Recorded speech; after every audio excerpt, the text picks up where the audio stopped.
창세기 12장입니다.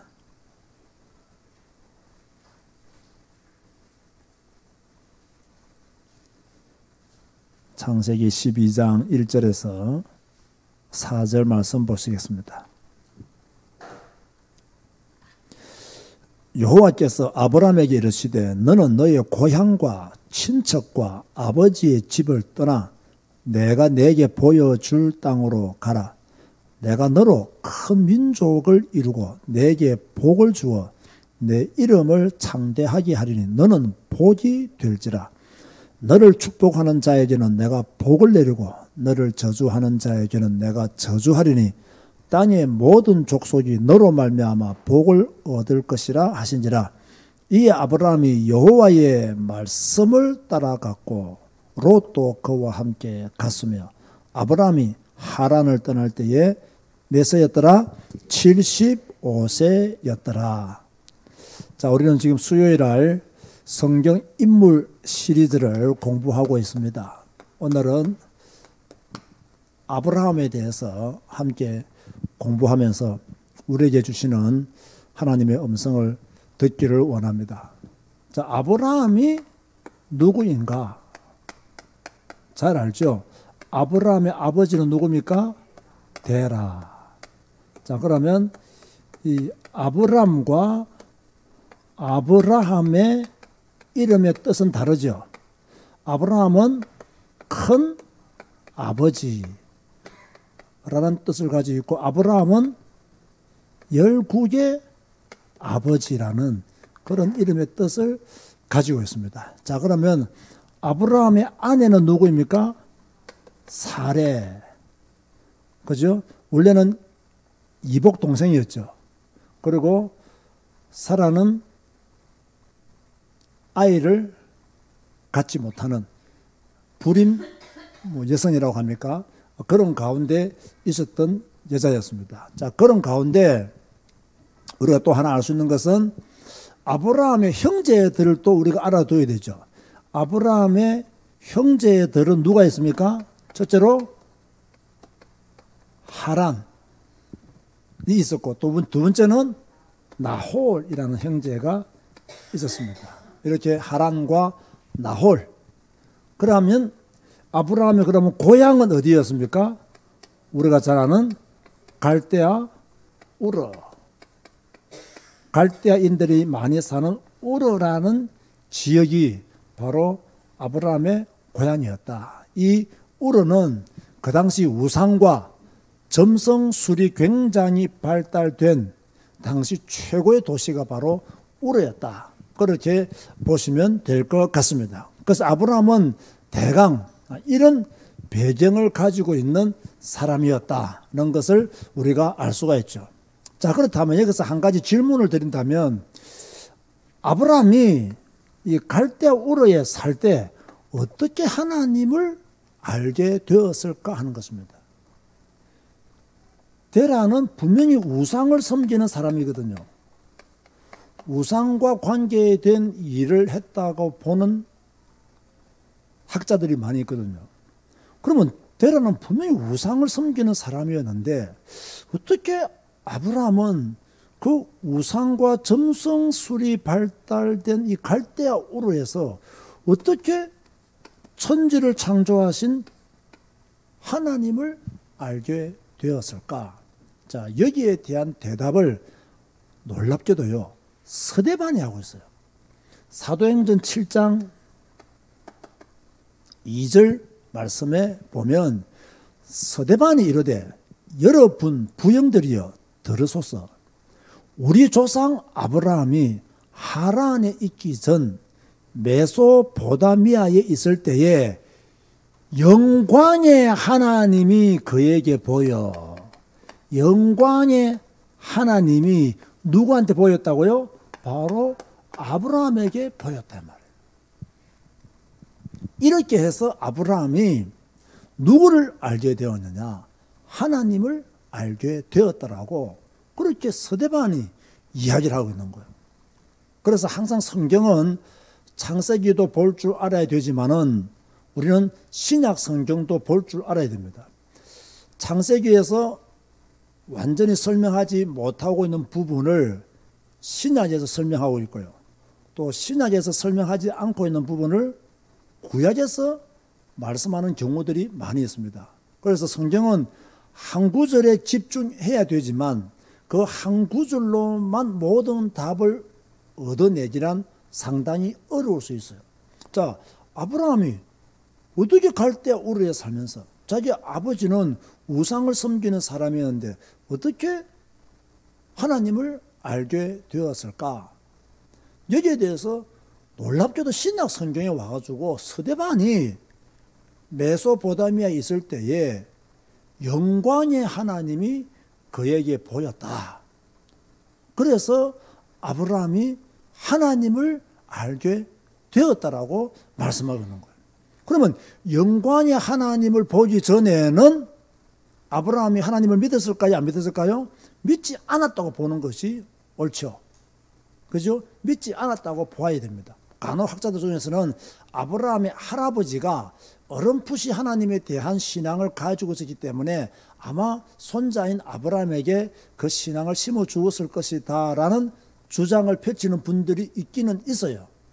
있어도 우리는 어떤 마음을 먼저 가지게 되느냐, 제가 볼 때는 그래도 완전한 복음, 완전한 하나님 여호와에 대한 신앙은 없었을 것이다 이렇게 보는 게 맞아요. 제가 왜 이 말을 강조하느냐면요, 자, 여러분이 처음부터 하나님을 아신 게 아니잖아요. 여러분도 아브라함의 가문의 배경 속에서 하나님이 여러분을 부르사 하나님의 자녀가 된 거예요. 그러면 아브라함이 이런 믿음의 사람이 될 수 있었다는 것은 우리도 이런 믿음의 사람이 될 수 있다는 것입니다. 아멘 하시기 바랍니다. 굉장한 소망입니다. 이것은. 아브라함만 이렇게 되는 것이 아니고 나도 아브라함과 배경이 똑같은 사람이었지만 아브라함이 여호와를 믿음으로 믿음의 사람으로 열국의 아버지로 완전히 변화된 것처럼 나도 그런 성도가 될 수 있다라는 소망을 가질 것을 여러분에게 말씀드리고 싶은 거예요. 다시 말해서 아브라함은 처음부터 하나님을 잘 믿은 사람이 아니에요. 여러분, 처음부터 하나님을 잘 믿는 사람이 어디 있겠습니까? 솔직히 목사님, 나도 지금도 나의 신앙이 의심스럽고 부족하고 연약하고 모자라는 것이 많이 있는데 처음부터 어떻게 하나님을 완전히 믿겠어요? 자, 그러나 여러분 한번 생각해 보세요. 여러분이 몇 년 전이든 전에 신앙생활 할 때보다 지금 하나님을 더 많이 압니까? 모릅니까? 더 많이 알죠. 그러니까 아브라함도 처음부터 하나님을 잘 믿은 것은 아니지만 1년, 2년 조금씩 지나면서 누구를 알아가느냐? 하나님에 대해서 알아간 거예요. 하나님은 이런 분이시구나. 이래서 믿음이 점점 더 성장한 거예요. 그러던 중에 하나님을 온전히 믿는 믿음을 가지게 되었다는 거죠. 우리도 이런 축복을 받아야 돼요. 지금 우리가 연약한 성도 있는지는 모르겠지만 우리가 매일 성경을 읽고 성경을 배우고 성경 인물 시리즈를 통해서 또 하나님의 사람들을 연구해 감으로 우리도 믿음의 확신을 가질 수가 있고 온전한 신앙인으로 성장할 수 있다. 자, 이런 소망을 우리는 가져야 되는 거죠. 자, 하나님은 아브라함이 갈대아 우르에 있을 때 뭐 하시느냐? 부르셨다. 우리가 잘 아는 내용이죠. 자, 처음에는요, 분명히요, 그의 아버지 데라가 그의 가족들을 데리고 갈대아 우르에서 나왔어요. 그런데 이 데라가 하란에 도착하자 지금 하나님은 이들을 우르에서 데리고 나올 때 가나안 땅을 목적으로 두고 데리고 나왔단 말이에요. 그런데 이상하게 데라가 여기서 적어도 5년에서 6년을 머물게 된 거예요. 그래서 5년에서 6년을 머무니까 하나님이 어떻게 했죠? 데라를 데리고 갑니다. 그리고는 다시 누구에게 나타나셨느냐? 아브라함에게 나타나는 거예요. 그래서 주신 말씀이 오늘 창세기 12장 1절 말씀이에요. 여호와께서 아브라함에게 이르시되 너는 너의 어디와 고향과 또 어디 친척과 또 어디 아버지 집을 어떻게 하나? 떠나라. 이런 거예요. 야, 여러분 이게 쉬운 겁니까? 어려운 겁니까? 이게 굉장히 어려운 거라고요. 요즘도요, 고향 떠나는 게 쉽지 않습니다. 그죠? 근데 고향을 떠나야 돼요. 친척을 떠나야 돼요. 하나님을 잘 모르는 사람들은요, 고향도 자기 배경이고 친척도 자기 배경이 돼요. 아버지 집에 있는 거하고요, 객지 생활하고는 달라요. 그런데 하나님의 고향과 친척과 아버지 집을 떠나라. 자, 그 여러분은 지금 고향 떠났습니까? 안 떠났습니까? 대답 잘 하셔야 됩니다. 단순히 우리가 지금 제가 고향을 떠났느냐, 친척을 떠났느냐, 아버지 집을 떠났느냐, 이것은요, 뭐 어떤 장소의 개념, 그게 아닙니다. 저는 고향이 부산이잖아요. 분명히 부산 떠났죠, 나는. 그죠? 이런 개념이 아니에요. 어떤 면에서는요, 내가 고향이 부산이라는 것도 완전히 잊어버려야 돼요. 부산 사람이 가지고 있는 영적인 문제, 부산 사람이 가지고 있는 환경적인 문제, 부산 사람이 가지고 있는 어떤 사상적인 문제 다 버려야 돼요. 하나님을 믿는다는 것은요, 바로 그런 것이다라는 거예요. 여러분의 고향이 충청도든, 뭐 전라도든, 또 어디입니까? 경기도든, 강원도든, 어디든지 간에 내 모든 고향, 친척, 아버지 집을 떠나야 된다. 왜? 이런 것들이 결국은 우리의 삶의 발목을 잡을 수가 있는 거예요. 그런데 자주한 아브라함에게 고향, 친척, 아버지 집을 떠나라는 것은 그 모든 배경이 전부 다 우상과 관계된 배경이기 때문에 하나님은 그 우상과 단절하라. 그 환경을 떠나라. 다시는 그런 환경 속으로 들어가지 말라. 그런 뜻으로 고향과 친척과 아버지 집을 떠나는 거예요. 그런가 하면 12장 2절에서 3절 말씀에 보면요, 내가 너로 큰 민족을 이루고 내게 복을 주어 내 이름을 창대하게 하리니 너는 뭐가 될지라? 복이 될지라. 너를 축복하는 자에게는 내가 복을 내리고 너를 저주하는 자에게는 내가 저주하리니 땅의 모든 족속이 너로 말미암아 복을 얻을 것이라 하신지라. 하나님이 보여주실 땅으로 네가 가면 땅도 민족도 내가 다 복을 주겠다. 여러분, 복은 언제 오느냐? 여러분에게 복은 언제 오느냐? 말씀에 순종할 때 옵니다. 아시겠습니까? 아브라함을 잘 보면요, 여기에 대한 답을 분명히 받을 수 있어요. 아브라함이 언제 복을 받았느냐? 아브라함이 언제 재산가가 되고 언제 아브라함이 믿음의 큰 축복의 사람이 되느냐? 하나님의 말씀에 순종하여 나갈 때마다 하나님은 조금씩 그의 삶에 하나님의 복을 허락해 주신 거예요. 그런데 아브라함이 이렇게 여호와의 말씀을 따라갔지만 우리가 잘 아는 대로요, 갈 바를 알고 갔습니까? 모르고 갔습니까? 모르고 갔다라고 성경에서는 말씀하고 있죠. 이때 이제 아내 사레와 롯과 그의 소유와 사람들을 이끌고 갔어요. 이때 아브라함의 나이가 몇 세였다고요? 75세였다. 그렇게 성경은 기록하고 있죠. 여러분, 히브리서 11장 8절에 보면 이런 말씀을 기록하고 있습니다. 믿음으로 아브라함은 부르심을 받았을 때에 순종하여 장래의 유업으로 받을 땅에 나아갈새 갈 바를 알지 못하고 나아갔으며 라고 했어요. 갈 바를 알지 못하고 나아갔으며, 모든 것을 알고 떠나간 게 아니고요, 그냥 하나님의 음성을 듣고 그만큼 가고 하나님의 음성을 듣고 이쪽으로 가라니까 이쪽으로 간 거예요. 그쪽이 어딘지도 몰라. 어떤 면에서는 무슨 일을 만날는지도 몰라요. 한 번도 가보지 않는 길이에요. 그런데 갈 바를 알지 못하고 간 거예요. 우리는 어떻게 합니까? 하나님 확실한 응답을 주시옵소서. 하나님 우리에게 분명한 응답을 주시옵소서. 하나님 나에게 그림책을 확 펼쳐 주시옵소서. 이런 기도를 많이 하잖아요. 그죠? 그런데 아브라함은 그렇지 않았다는 거예요.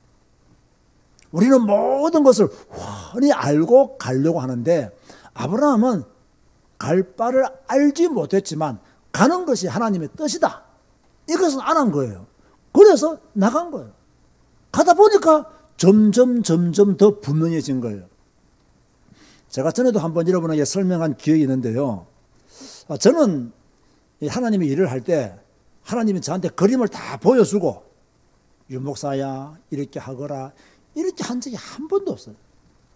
그냥 제가 기도하고 하나님이 평안의 복을 주시고 이것이 하나님께 영광이 되는 일이라고 생각하면 그냥 합니다.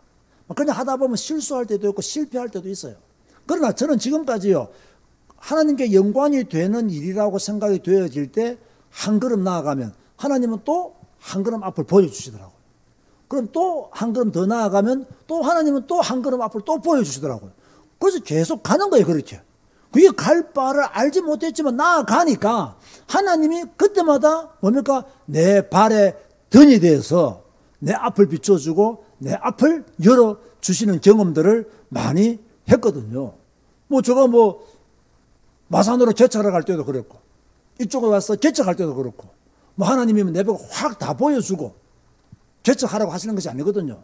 내가 이 시간표에 개척하는 것이 시간표적으로 맞는 것 같아. 그걸 개척하는 거예요. 하다 보니까 하나님이 또 문도 열어주시고, 만남의 축복도 주시고, 또 여러분도 만나게 하시고, 그러는 가운데 교회가 세워지고, 그러는 가운데 지금까지 하나님의 복을 받으면서 온 거예요. 여러분도 마찬가지예요. 확실히 알고 가려고 생각하지 마시고요. 하나님께 영광이 되면요, 한 발 내디드세요. 그러면 됩니다. 하나님의 뜻이 있다고 생각하면 마음의 평안이 오면요, 한 발 내디드세요. 그러나 조심해야 될 것은 내 욕심과 내 동기가 거기 들어가면 안 된다는 거예요. 근데 우리는 내 욕심과 내 동기가 들어간 것을 잘 몰라요. 그것을 하나님의 영광으로 둔갑시키는 능력들이 탁월해요. 그래서 속는 경우들도 있죠. 이렇게 해서 아브라함이 어디에 도착했느냐? 세겜 땅, 모래 상수리 나무,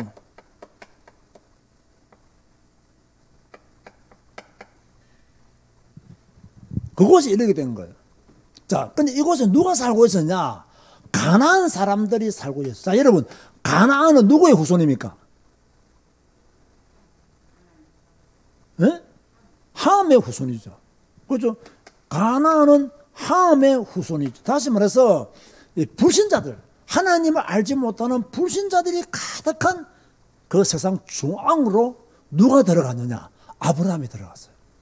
이런 생각, 우리가 지금 세상 가운데 살고 있잖아요.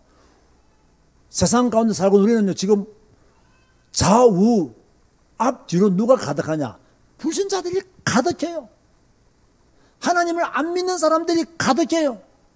우상을 섬기는 사람들이 가득해요. 자기들과 똑같지 않을 때는 비난하고 화살을 쏘고 공격하는 사람들이 주위에요. 널려 있습니다. 그런데 이 가나안 땅에 들어가서 함의 후손들이 사는 우상 숭배하는 사람들이 살고 있는 그 땅에 들어가서 아브라함이 한 것이 뭐냐? 창세기 12장 7절에서 8절에 보면 놀랍습니다. 여호와께서 아브라함에게 나타내시되 내가 이 땅을 네 자손에게 주리라 하신지라. 자기에게 나타나신 여호와께 그가 그곳에서 무엇을 쌓고 제단을 쌓고 거기서 베델 동쪽 산으로 옮겨 장막을 치니 서쪽은 베델이요 동쪽은 아이라. 그가 그곳에서 또 여호와께 무엇을 쌓고 제단을 쌓고 여호와의 무엇을 불렀더라? 이름을 불렀더라. 저는 이 말씀이 굉장히 감동이 되어졌어요. 불신자들이 가득한 그 땅에 들어가서 우상을 섬기는 사람들로 가득한 그 땅에 들어가서 아브라함이 무엇을 했느냐? 여호와께 제단을 쌓고 여호와의 이름을 불렀더라. 여러분, 이게 신자의 삶입니다. 여러분이 세상에 가서, 그죠? 여러분이 살고 있는 현장으로 가서 그곳에 가보면 전부 다 우상 섬기는 사람들이에요. 전부 다 하나님을 거절하는 사람들이에요. 우리는 그곳에 가서 뭐 해야 되느냐? 아브라함처럼 여호와께 제단을 쌓고 여호와의 이름을 부르는 자가 되어야 된다. 아멘 하시기 바랍니다. 이것이야말로 전도 중에 전도예요. 저는 이분 읽을 때 맞다. 오늘날 신자의 삶은 이래야 된다. 불신자들이 가득한 그곳에서 믿음의 삶을 온전히 살아야 된다. 그곳에서 제단을 쌓고 그곳에서 여호와 이름을 불러야 된다. 그때 많은 사람들이 비난을 하겠어요? 안 하겠어요? 비난합니다. 노아가 120년 동안 방주 만들 때 비난 받았다 안 받았다? 받았을 것이다. 그러나 좌로나 우로나 흔들림 없이 뭐 했느냐? 하나님만 바라보고 하나님 앞에서 사명 감당한 거예요. 이게 믿음의 삶입니다. 신앙인들이 걸어가야 될 길이에요. 우리의 길은 결코 세상적으로 보면 좋은 길이 아니에요. 정말 핍박과 환난의 길이에요. 그러나 하나님은 우리가 그 길을 가기를 원하시는 거예요. 우리는 그 길로 가야 돼요. 그러나 자, 아브라함이 실수를 한 적이 있었을까요? 없었을까요? 있었죠. 무슨 실수를 했습니까? 이미 떠날 때 조카 롯을 데리고 간 게 실수였어요. 왜? 친척 떠나랬잖아요. 그 친척을 데리고 갔잖아요. 이것도 아브라함의 실수였어요. 자, 가나안 땅에 도착했단 말이에요. 도착하니까 기근이 와버렸어요. 그런데 어디로 가버렸습니까? 애굽으로 갔어요. 애굽으로 가서 또 실수하죠. 자기 아내를 뭐라고 합니까? 누이라고 말합니다. 그죠? 이런 실수를 합니다. 나중에 거랄 지방에 가서 아비멜렉에게도 아내를 누이라고 말합니다. 그런가 하면 이 사레가 아들을 얻지 못하자 아브라함에게 누구를 주죠? 하가를 줍니다. 그래서 어떤 아들이 태어납니까? 이스마엘이 태어납니다. 이것도 하나님의 절대적인 계획이 있는 출생으로 보였지만 어떻게 보면 더 기다렸더라면 인류 역사가 또 바뀌어졌을 것이다. 그래서 제가 이것을 설교할 때마다 여러분에게 강조하는 것이 뭐냐? 믿음은 기다리는 것이다. 믿음은 기다리는 것이다. 여러분, 신앙생활은요, 기다리는 겁니다. 기다려야 됩니다. 내가 조급하면요, 응답 못 받습니다. 보통 신앙생활 하면서 응답 못 받고 다람쥐 채바퀴 돌듯이 도는 성도들을 잘 보면요, 뭘 못하느냐? 인내를 하지 못해요. 기다리지를 못해요. 우리가 신앙생활 하다 보면 좋을 때도 있고 안 좋을 때도 있어요. 막 신날 때도 있는가 하면 어려울 때도 있어요. 그죠? 뭐 칭찬받을 때가 있는가 하면 늘 칭찬만 받는 게 아니잖아요. 또는 책망을 받을 때도 있어요. 이럴 때 뭐 해야 됩니까? 기다리고 인내할 수 있어야 되거든요. 그런데 의외로 성도들은요, 다 성격이 급해요. 그죠? 다 급해요. 그래서 찾아다닌다고 다니는데 응답만 피해서 다녀요. 찾아다닌다고 다니는데 응답만 피해서 다닌다니까요. 이러니까 뭡니까? 하나님의 축복들을 놓치게 되는 거죠. 그런데 여러분, 놀라운 것이 뭔지 압니까? 자, 아브라함이 실수를 했어요. 그런데 아브라함은 실수를 통해서 점점 더 성장해 갔다는 것입니다. 이걸 볼 수 있는 눈을 가져야 돼요. 아브라함이 실수를 했어요. 아내를 누이라고 속였지만 하나님이 사라를 잘 돌아오게 하셨잖아요. 이걸 딱 보면서 아, 하나님이 나와 함께 하시는구나. 나를 지키시고 계시는구나. 이걸 깨닫게 된 거예요. 내가 아내를 누이라고 속이고 다른 사람의 집에 보냈음에도 불구하고 하나님이 보아서 다시 돌려보내고 뭐까지 덤으로 주느냐? 재산까지 덤으로 주는 이런 일들을 경험하면서 아, 나는 언약의 사람이고 하나님은 나를 인도하시는구나. 나와 함께 하셔서 나를 지키시고 보호하고 계시는구나. 이걸 아브라함이 깨닫기 시작하는 거예요. 자, 롯 때문에 갈등도 오고 롯 때문에 막 전쟁도 가고 안 합니까? 내가 친척을 떠나야 되는데 떠나지 못해서 내가 롯 때문에 이런 고생을 하는구나 라고 생각하면서 말씀에 순종하는 것이 내가 편안한 삶을 사는 지름길이다. 이런 것들을 아브라함이 깨달아 갔다는 거예요. 그 사람은요, 실수를 통해서 배웁니다. 실수를 통해서 성장합니다. 제가 왜 이 말을 하냐면요, 자, 저와 여러분도 실수를 합니까 안 합니까? 하죠. 누가 실수를 안 하겠어요? 완전한 사람이 누가 있겠냐 말이에요. 그런데 다른 사람의 실수를 우리가 너무 정죄하는 것은 하나님의 시간표를 우리가 간섭하는 행위일 수 있다는 거예요. 다른 사람의 실수를 통해서 하나님은 그 사람의 신앙을 성장시키고자 하는 절대적인 계획 속에 있는 시간표인데 우리는 그 사람의 실수를 바라보면서 비난하게 되면 하나님의 계획하심을 간섭하게 되는, 비난하게 되는 결과를 가져올 수 있다. 이런 측면에서 우리가요, 다른 성도들을 바라본다면 조금 더 우리가 인내할 수 있다. 그렇게 말씀을 드릴 수 있는 거예요. 자, 이러는 가운데 아브라함에게는 특별한 사건들이 많았습니다. 자, 이 부분은 여러분 너무나 잘 알기 때문에 조금 빨리 넘어갑니다. 자, 조카 롯을 구해주죠.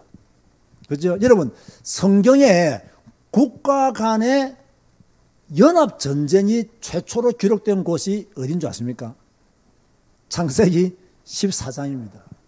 그죠? 여기 보면 가나안 북부 연합군과 가나안 남부 연합군이 전쟁을 하잖아요. 그런데 롯이 속한 북부 연합군이 패배를 하게 되었어요. 그래서 아브라함이 가병 318명을 데려가서 롯을 구해오게 되죠. 그런가 하면 아브라함은요, 환상 중에 누구의 음성을 듣게 되느냐? 하나님의 음성을 듣게 됩니다. 창세기 15장 1절에 아브라함아 두려워하지 말라. 나는 내 방패요 너의 지극히 큰 상급이니라. 자, 방패요 상급이니라. 이렇게 말씀하셨어요. 무슨 말입니까? 아브라함이 적군의 공격을 받을 수 있잖아요. 그때 내가 막아주겠다는 거예요. 자, 아브라함에게는 하나님의 상이 필요합니까? 필요 없습니까? 필요하잖아요. 내가 너에게 상을 주겠다는. 그래서 하나님이 아브라함의 이삭을 허락해 주는 그런 은혜를 입게 된 거예요. 창세기 15장 4절 하반절에 보면요, 네 몸에서 날 자가 네 상속자가 되리라. 이걸 아브라함이 뭐 했냐? 믿었다라고 했어요. 지금 상속자가 없지만 하나님이 내 몸에서 태어날 그가 상속자가 되리라 하셨사오니 될 것입니다. 그걸요, 아브라함이 믿었다는 거예요. 그래서 이 믿음을 보시고 창세기 15장 6절에 보면 아브라함이 여호와를 믿으니 여호와께서 이를 그의 의로 여기셨다. 그렇게 말씀하거든요. 여러분, 여호와를 믿으시기 바랍니다.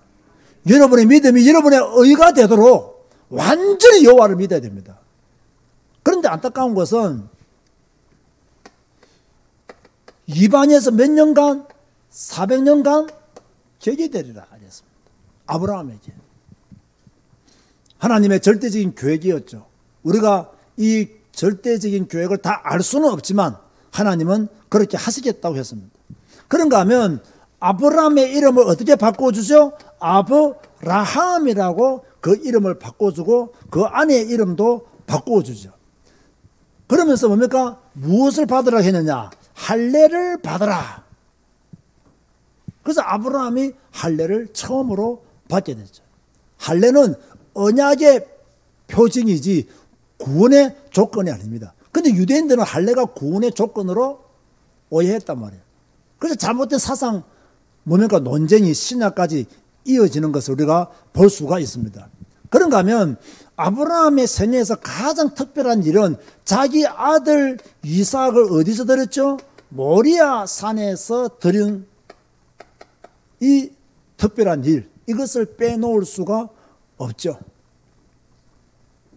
아침에 일찍 떠나가잖아요. 하나님께서 드리라는 명령을 받았을 때. 자, 이때 아내와 의논했습니까? 안 했습니까? 안 했습니다. 잘했나요? 못했나요? 만약 박기엽 장로님이 권사님하고 의논도 안 하고 뭐 큰 일을 하면 잘했다 하겠습니까? 입장이 다르다니까요. 자, 저는 오늘 이 말씀을 준비하면서 이런 생각을 한번 해보게 되었어요. 우리가 흔히 이제 추측하기를 만약 아브라함이 아내와 언연을 했다면 사라가 발작을 해가지고 그저 어떻게 얻어야 되는데 하고 막 바지가랑을 잡고 못 가도록 방해했을 것이다. 그렇다면 아마 아브라함이 드림에 실패했을 것이다. 이렇게 추측하는 분들이 많고 그렇게 설교도 많이 했고 많이 들었습니다. 그래서 저는 오늘 다시 읽으면서 아니다. 언론했더라도 아브라함은 들었을 것이다. 저는 그런 생각이 들더라고요. 언론했더라도 아무리 반대해도 아브라함은 들었을 것이다. 자, 산비때까지 갔어요. 종들을 산비때 남겨두잖아요. 우리는 남겨두는 이유는 뭡니까? 나중에 드릴 때 반야가 될 것이기 때문에 반야물을 제거했다. 그 말도 이해가 돼요. 저는요, 종들을 데리고 갔어도 아브라함은 그 반야를 이겼으라도 이삭을 들었을 것이다. 또 이런 믿음이 생기더라고요. 어떻게 보면요, 우리의 믿음의 수준이 늘 나는 그렇게 하고 싶었으나 반역꾼들 때문에 그렇게 못했습니다. 내 마음과 믿음은 그것이 아니었는데 누가 이런 말을 하는 바람에 내가 열받아가지고 내가 이렇게 되었습니다. 우리는 끝없이 핑계거리를 찾고 있는지는 몰라요. 그 핑계거리를 찾고 있는 이유가 뭐냐? 순종하려는 마음이 진짜로 없는 거예요. 순종하려는 마음이 있는 사람은요, 어떤 반의가 있어도 어떤 문제가 있어도요, 그 길을 갑니다. 그 길을 가게 됐어요. 저는요, 내가 한번 생각해봤어요. 저는 목회하면서 뭐 우리 집 사람하고 교회 일을 나는 어느 해 본 적이 거의 없어요. 진짜로요. 개차하러 갈 때도 제가 결정하고 개차하러 간다 했고요. 안양을 올 때도 개차하러 간다 그랬어요. 그럼 우리 사람 참 성격이 안 좋잖아요. 내가 딱 결정하잖아요. 그거는 반대 안 해요. 제가 딱 결정하잖아요. 그거는 막아 서지를 못해요. 나는 전도운동 한다. 그때도 다 입에서 반대하는데 우리 사람은 뭐 당신 하자니까 뭐 합시다 이러더라고요. 그 결정적일 때는 잘 또 꼬리를 내리더라고요. 참 그것도 참 감사해요. 결정적일 때 이거 이상하게 나와가지고 미쳐버리면 이거 세상 감당하기 어렵잖아요. 그런데 뭐 어지간한 일은 좀 이상한데 결정적일 때는 또 순종을 하더라고요. 또 그래서 참 그러면 또 나는 참 복을 받았다. 이런 생각도 들더라고요. 제가 왜 이 말씀을 드렸냐면요. 하나님은 여러분들이 이런 문제, 이런 사건, 이런 시험, 이런 고난 통과하기를 기다리신다는 거예요. 아브라함이 이삭을 드리기를 하나님은 기다리신다는 거예요. 이삭을 죽이기를 원하시는 하나님이 아니에요. 뭡니까? 아브라함의 이 시험을 통과하기를 원하시는 하나님이에요. 똑같습니다. 하나님이 여러분에게 문제거리를 줍니다. 그 문제거리다 하면서 아파하고 힘들어하고 끙끙거리지 말고 뭐 해버려라? 통과해버려. 6월절처럼 넘어버리라 이 말이에요. 그죠? 그래야 아브라함처럼 믿음이 성장하는 거예요. 기다릴 수 있어야 된단 말이에요. 그래야 하나님의 응답이 진짜로 온다 이 말이에요. 근데 대부분의 성도들이 뭘 못하느냐? 믿음이 있다 하면서도 성경 읽는다 하면서도 말씀 붙잡고 있다 하면서도 딱 어려움 오면요 못 넘어서요. 자기 마음 조금 상한 일 생기면 그걸 못 넘어서요. 그러니까요 늘 실패하고 넘어질 수밖에 없는 거죠. 여러분 그런데요 낙심할 필요가 없습니다. 아브라함도 처음에는 그랬어요. 그런데 믿음의 생활이 쌓이고 하나님을 알아가니까 모리아산에서 아들을 드리는 신앙인으로 완전히 성장한 거죠. 여러분도 그렇게 성장할 줄 믿으시기 바랍니다. 우리도 그렇게 성장하는 거예요. 오늘의 문제만 통과하면 우리도 그렇게 믿음이 성장한다는 거예요. 자, 결론 맺습니다. 자, 아브라함의 장점이 무엇이냐? 그 아브라함의 단점이 무엇이냐? 제가 그냥 설명을 해드리겠습니다. 아브라함의 장점은요, 항상 말씀 따라갔다는 겁니다. 나는 이게 너무 귀해요. 항상 말씀 따라갔다. 갈대 우르에서 나올 때도 말씀 따라갔고, 하란에서 아버지가 죽고 난 뒤에 가나안 땅에 들어갈 때도 말씀 따라갔어요. 자, 우리는 늘 성경 읽고 있잖아요. 뭐 따라가야 된다? 말씀 따라가야 된다. 그죠? 그러니까 아브라함의 최고 장점은 뭐냐? 딱 두 가지입니다. 믿음과 순종입니다. 그게 아브라함이 가지고 있는 최고의 장점이에요. 믿음! 문제를 이기는 믿음! 환경을 뛰어넘는 믿음! 그 믿음 안에서 나를 쳐서 복종하는 순종. 이게 있었던 거예요. 놀랍죠? 그리고 저는 아브라함 믿음 볼 때, 점진적으로 신앙이 성장한 것도 아브라함이 가졌던 장점 중에 하나다. 자, 우리는 어제보다 오늘, 오늘보다 내일 더 신앙이 성장하게 되기를 주의 이름으로 축원드립니다. 그러면 아브라함의 단점이 뭐냐? 아까 제가 말했죠. 이런 실수들. 그죠? 이런 실수들이 아브라함이 가지고 있었던 연약한 점이었어요. 다시 말합니다. 우리는 다 연약합니다. 우리는 다 부족합니다. 그죠? 그러나 연약함과 실수 때문에 낙심할 필요 있다 없다? 없다. 우리는 뭡니까? 다시 일어서면 되는 거예요. 다시 일어서면 되는 거예요. 저희 오늘 메시지의 포인트를 잘 잡으시기 바랍니다. 다시 일어서면 되는 거예요. 그래서 결론 중에 결론은 뭐냐? 우리도 아브라함처럼 어떤 사람이 되자? 믿음과 순종의 사람이 되자. 말씀 따라가는 믿음의 사람이 되고 말씀 따라 순종하는 순종의 사람이 되자. 이것이 아브라함을 통해서 우리가 얻을 수 있는 교훈이요, 메시지입니다. 오늘 하나님의 축복이 특별히 아브라함이 받은 복을 그대로 받으시기를 주님의 이름으로 축원드립니다. 주님 감사합니다. 오늘도 아브라함을 통해서 말씀을 들었습니다. 잘 알고 있는 인물이지만 또 우리가 새롭게 살펴보았습니다. 우리도 아브라함처럼 믿음과 순종의 사람이 되게 하여 주옵소서. 우리도 아브라함처럼 우리의 믿음이 점점 더 성장해가는 성숙한 그리스도인이 되게 하여 주옵소서. 아브라함처럼 언약 붙잡게 하시고 아브라함처럼 모리아산에서 우리가 최고의 것을 드릴 수 있도록 축복하여 주옵소서. 예수님의 이름으로 기도드리옵나이다. 아멘.